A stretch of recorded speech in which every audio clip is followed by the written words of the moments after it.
Thank you very much. Welcome to the Food Farm Talk Show on CFRU 93.3 FM at the University of Guelph and in Ontario and Canada and on podcast. I am Isaac Quansah, host of Food Farm Talk Show.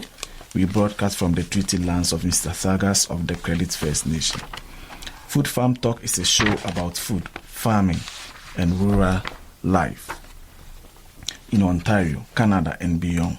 We cover hot topics in food and agriculture and rural life and showcase the voices of farmers, researchers, foodies, activists, agronomists, planners, and others.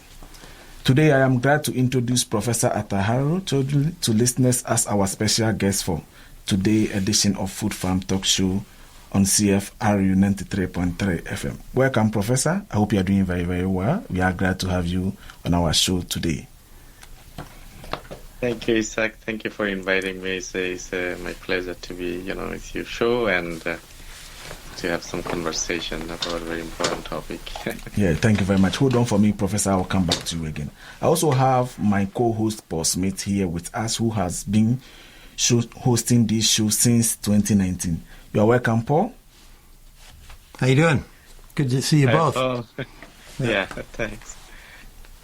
It's good to see you, both of you, and I'm looking forward to the conversation. Yeah, it's a good opportunity to showcase all the good things you've been doing.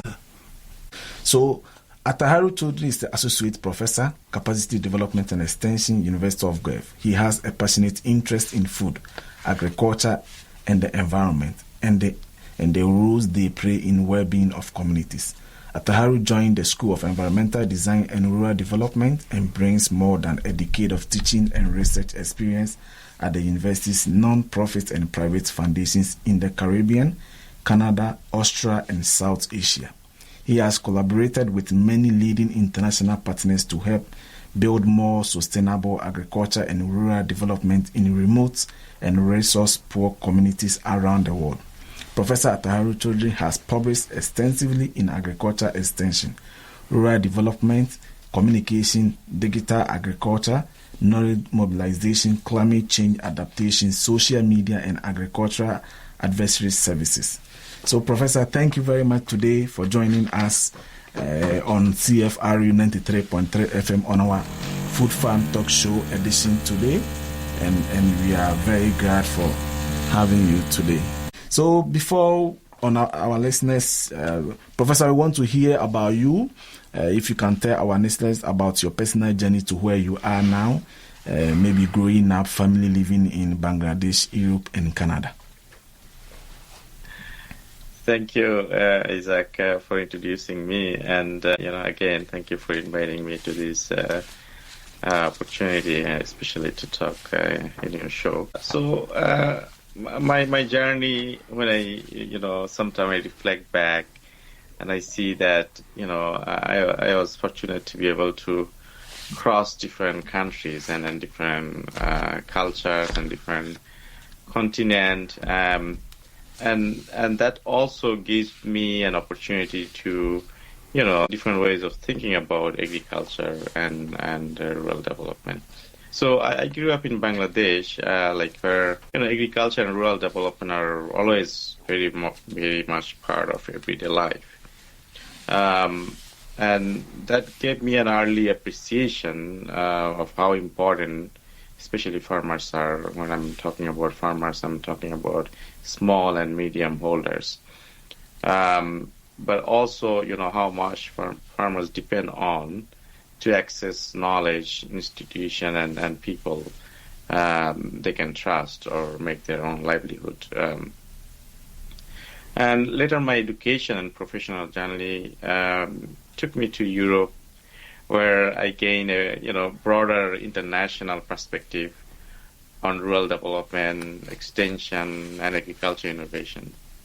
And eventually, I came to Canada and joined the University of Guelph initially as a postdoc. And then I've been involved in a number of assignments with United Nations Food and Agriculture Organizations for a year. I moved to Trinidad and Tobago also for, on a faculty position, so where I had a chance to also see Caribbean culture and ways of agriculture and lives. So when I look back all my journey, I always, there is one question come to my mind: how do we connect knowledge with people, right, so that they can make better decisions and improve their lives? This question always, continues to shape my teaching, research, as well as my engagement with agriculture and rural communities till today. Okay. Thank you very much, Professor. Paul has a follow-up question about your upbringing or your journey to Canada. Sure. Following on, you do have a very fascinating story and covering almost all the different continents and in your experience. And and so you've become interested in stimulating more thinking about rural advisory and extension and education programs here in Canada and around the world. Last year, you started a conference that you sponsored back in October of the Canadian Agri-Food and Rural Advisory Extension and Education Organization, and you started a new journal. So curious if you could tell us a bit about what prompted you to start that organization, the journal, and have that event. I know you're going to have another event in October here, a one-day event as well. So maybe you can tell us a bit more about all of that. Thank you, Paul, for asking that question. This is very core of what I've been recently very engaged with, on top of all other things that we do as part of my job. The motivation for Carey definitely is, from seeing a gap in Canada. Especially when I say gap, it's gap in, extension advisory discipline in Canada. So, to say so, I don't mean that, we don't have extension or advisory practice in Canada. There is actually a tremendous amount of extension advisory work happening here. Government are doing, provincial and federal government are doing what they can do. Commodity organizations are also doing a great job. Agribusiness, consultant, non-profits. Universities to some extent, but I think university could do better. Also, I'm part of the university. Producer organizations are also, supporting farmers. But, we don't necessarily have a strong common space or a shared reality, where these people can come together and say, what is extension in Canadian context? And I think this question, even when I moved to Canada in 2011, like almost more than a decade ago, this question is even at that time, I remember there is no scope to ask that question. Now I think things have changed lately, which is very encouraging for me. And what are we learning? And what works and what doesn't, and where should this field go next, right? So I felt like in Canada, like my observation study as a postdoc in 2012, this very important field, which is internationally recognized, both in developing and developed contexts, are forgotten here. And that was really the motivation behind, starting Carey, because I feel like, although you call it an organization, I don't think we are still at this stage. We are still in earliest stage. I call it more network at this point. But that network, or the conference that we have done, it creates a kind of community. That's my goal. Where researcher. When I say researcher, is not any kind of agriculture research. I'm more interested in those focused on social side of agriculture or extension. As a discipline. Practitioners, students, policymaker, organization, they come together and discuss that discipline. And the question what works, what doesn't, and where the field is actually moving forward. So ultimately, my goal is to help establish extension advisory service as a recognized field and professional discipline in Canada, right? Rather than something that happens, in many different places without a strong collective identity, right? I hope we'll be able to reach the goal in one or another way. And then thank you, for your support and being part of this, and attend last conference and always encouraging us to do better. And could you maybe, you did talk about the lack of capacity in Canada, and maybe you can reflect on how that compares to other countries. I know we always compare ourselves to the United States, and they do have a dramatically different extension system there, and sometimes we think about Europe and developing countries, but maybe you can reflect a bit on those comparisons and what Canada lags behind in so many ways in extension. Right. No, thank you. This is a very relevant question in terms of what we have been doing. And I think this is a very important issue that we are addressing through CARI. So when I say there is a lack of capacity, what I mean here that Canada has an excellent agricultural scientists, educators, even advisor, knowledge mobilization professionals. So I don't mean that we don't have expertise. Sometimes I feel like when in some of the public talk or conversation, people sometimes get it wrong.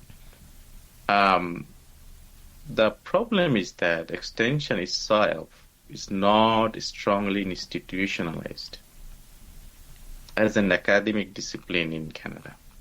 Number one, when I immigrated to Canada, I remember still, of course, as a new immigrant, I'm searching for opportunities.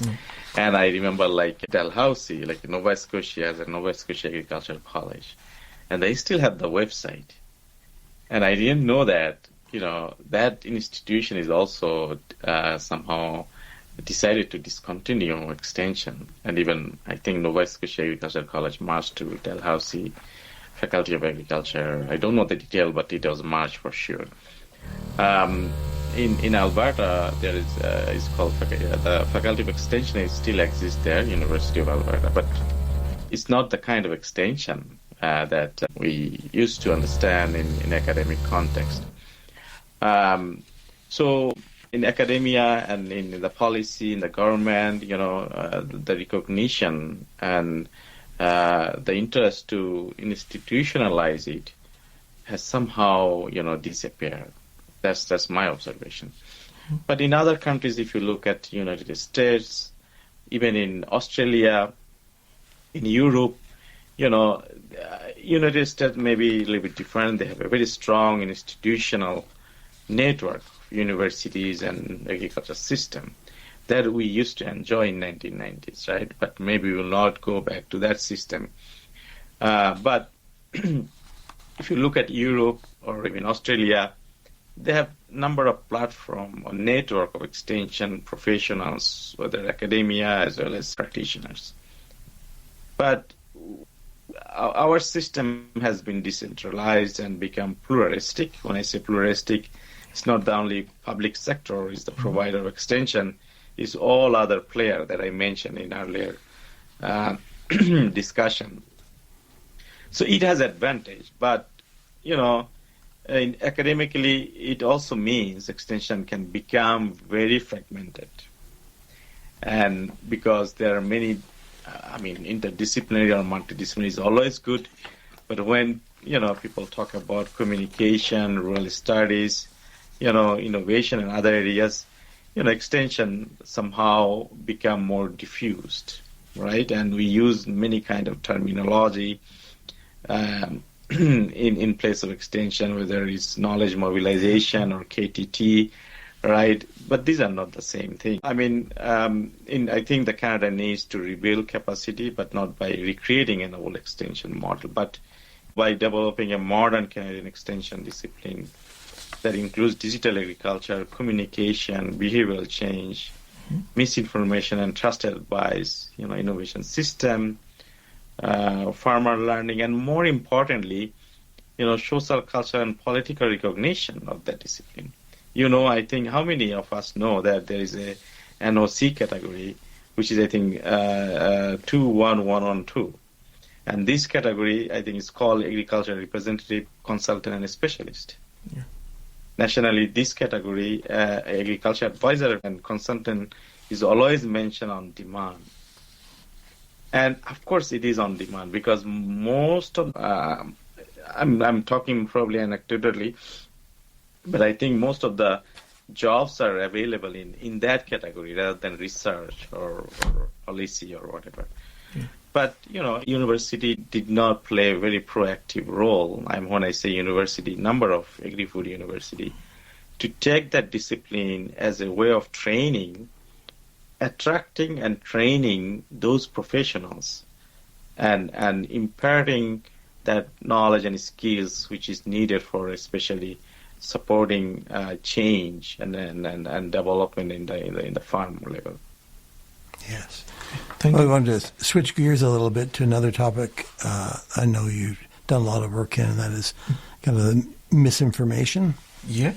So I think with that, before I come to that, let's remind our listener that you are listening to our Food Farm Talk Show on CFRU 93.3 FM, and today we have our own Professor Ataharul Chowdhury from the Capacity Development and Extension Department. So, Professor, I know you have done a lot of research on how misinformation can affect farmers' view.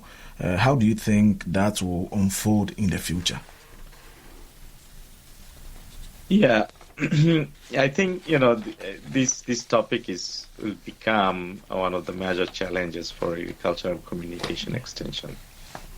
When I say we, my team of students and people, I mean, they're the main core of, what I do.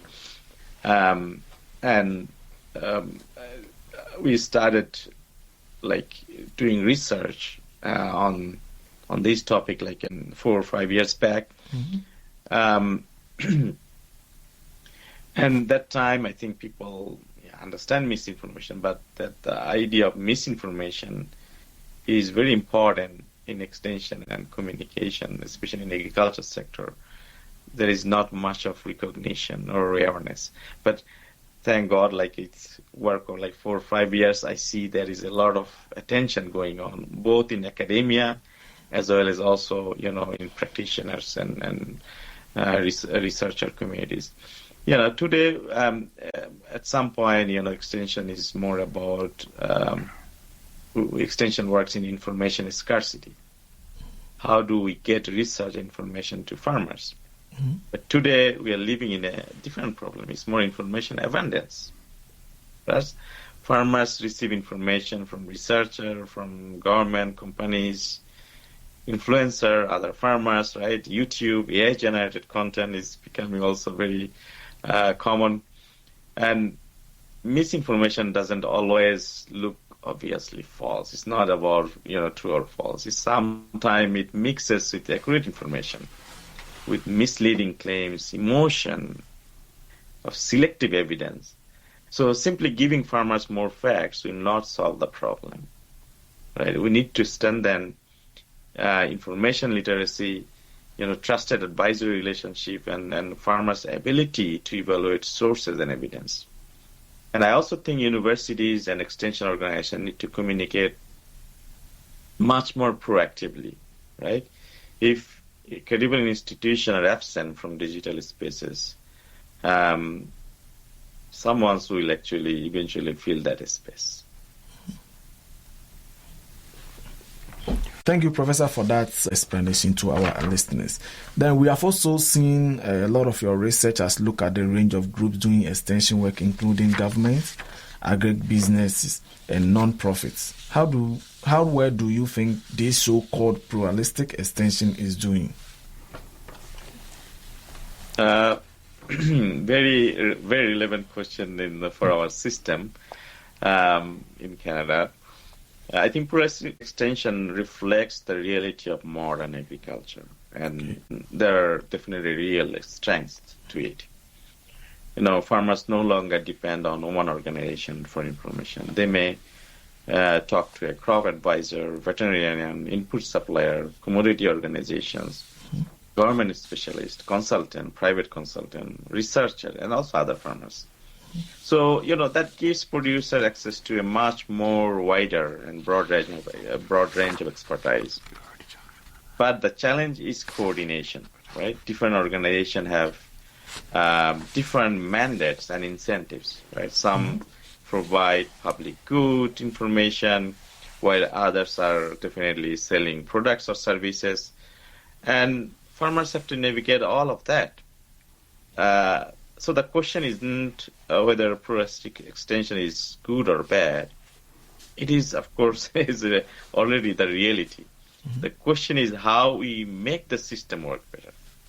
Right? We need stronger networks and among organizations, clearer professional standard, greater transparency and mechanism for sharing knowledge. And of course, also as I mentioned, one of the goal of CARI is to have a more social and cultural recognition of the profession, and is to build the capacity of extension professionals, right?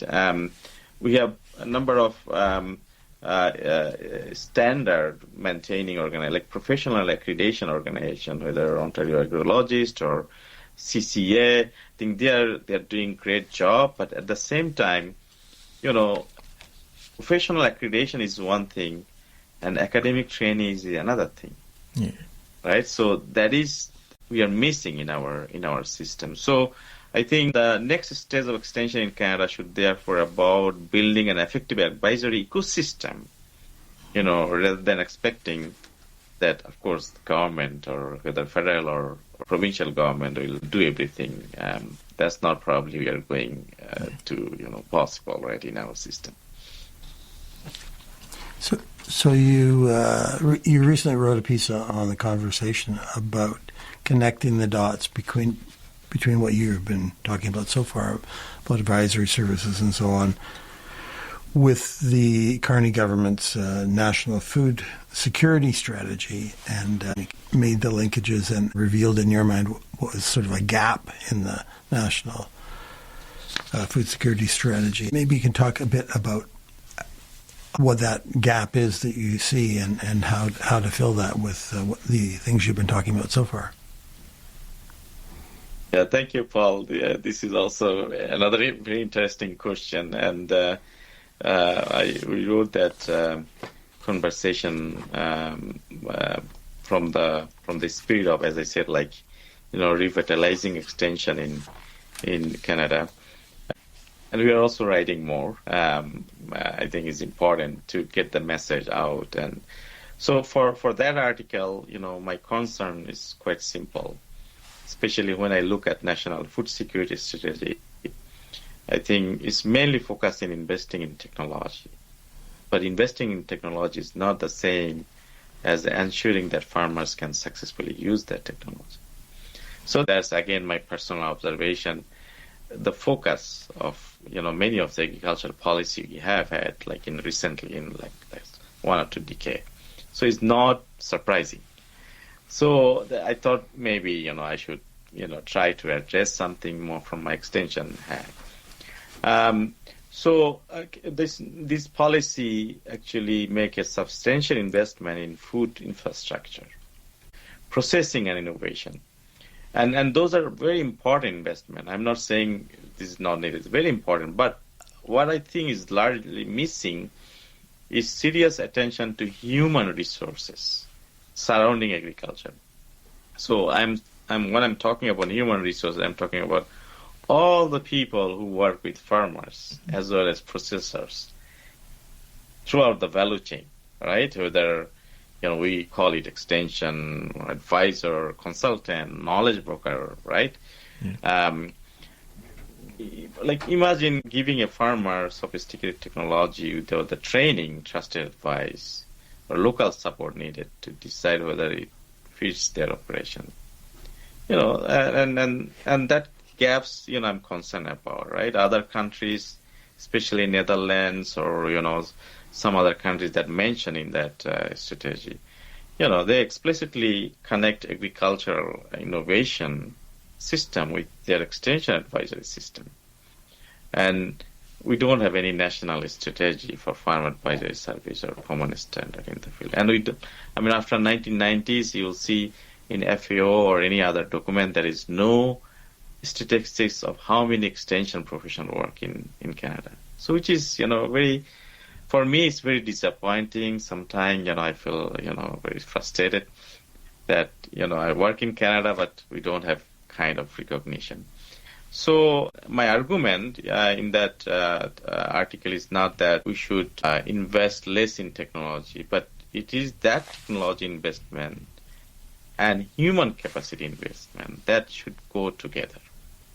And food security, ultimately depends on not just what technology we invent, but on people's capacity to use them effectively. So that's missing, I believe, in that. So that's why I see, of course, there are many other angles, but I am from extension advisory, point of view. With Kondukar Kabir, actually, we thought maybe we should write together, something and respond to that policy. Thank you very much, Professor.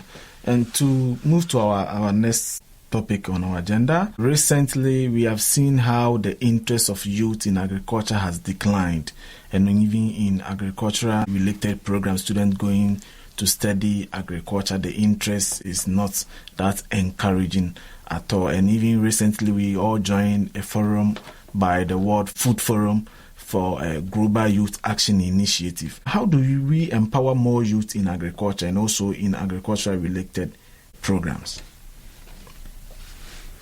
Yeah, a very timely question. And I think, first we have to broaden the way young people see agriculture, right? Sometimes I think I'm not sure whether we are able to create that lens or glass for young people. So agriculture today is not only about becoming a farmer, right? We need farmers, of course. But, agriculture also needs communicators, advisors, data scientists, entrepreneurs, researchers, educators, policymakers, and technology specialists, right?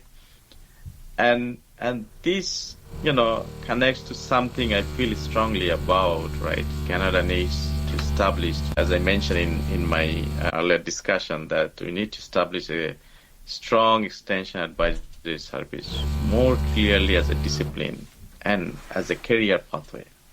It's not there. People are entering in that career pathway without knowing that this is this belongs to a discipline. They become, in one of the conference I was talking to one of the colleagues, they are saying, can extension be taught? Yeah, extension can be taught. Yeah. And it's not like it's a year and centuries of established discipline, right? So a young person interested in working with farmers and agriculture communities should be able to say, right, I want to become an agriculture extension or advisory professional and see a clear educational and professional pathway for doing that. And that's I don't see here. Even in our international student, in our discipline, they don't see a future. They don't see that there is an opportunity because there is no professional pathway. So one of the objectives, my long-term vision with CARE is also create that, right? So it is a way of young people can see that. And university can play a major role, by giving students those opportunities and creating more and more support for that pathway. We also need to give meaningful leadership opportunities. We shouldn't just invite young people into agriculture and then ask them to fit into system designed by previous generations. Yeah. Right? So that's, I see, one of the trend. So empowerment means giving them the skills network, and actual space to influence the future of the sector. Okay, thank you very much, Professor, for that. With our last question on our agenda, I know you are the program coordinator for the MSc Capacity Development and Extension Program at the University of Guelph, and I know you are doing very well to make the program interesting to all parties who are interested. So what is the future of this MSc Capacity Development and Extension Program? Yeah, well, that's a very tough question, but very important question for me to address. But I think the future of CD is very, exciting. I mean, from my personal point of view, I can talk because many of the issues of our program address is become very important. Yeah. Right? Extension today is no longer simply about transferring agriculture information. And I've decided I have to say in every talk about this more and more. It's not about transferring information. It's not extending knowledge. It's not that doesn't call extension anymore. We are dealing with digital transformation, artificial intelligence, misinformation, climate change, food security, community engagement, and very complex innovation system. So that means we need professionals who understand both technology as well as people. Right. So in our program, Capacity Development Extension Program, we provide that interdisciplinary space. Okay. We work around extension, communication, learning, leadership, digital development, community engagement, project management, as well as capacity development. Okay. So what I would like to see is that the program continue strengthening its connection to Canada's agri-food sector. That's somehow missing. That's my observation. And while maintaining, its broader strength in community and international development. So that's why it is, we call it capacity development and extension. And I think also hosted within Ontario Agricultural College as a university of Guelph as a Canada's Food and Agriculture University. The university also need to understand the value of that program, right? And value how that we need to create that link and the support to create that link that we are now missing, especially in the agri-food sector. And I think there is a larger opportunity here.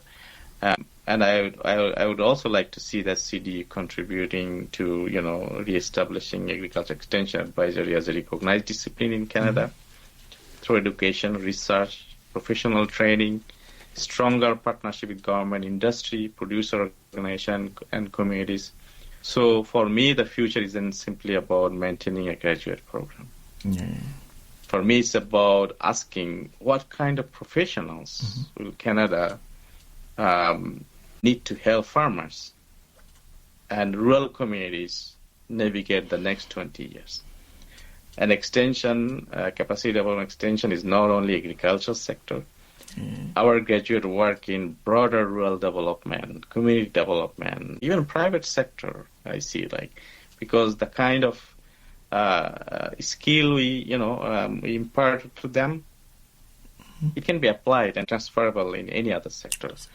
And I believe CD can play an important role in preparing people, to tackle not only agri-food, but also, rural health and climate change, and other community development issues in Canada.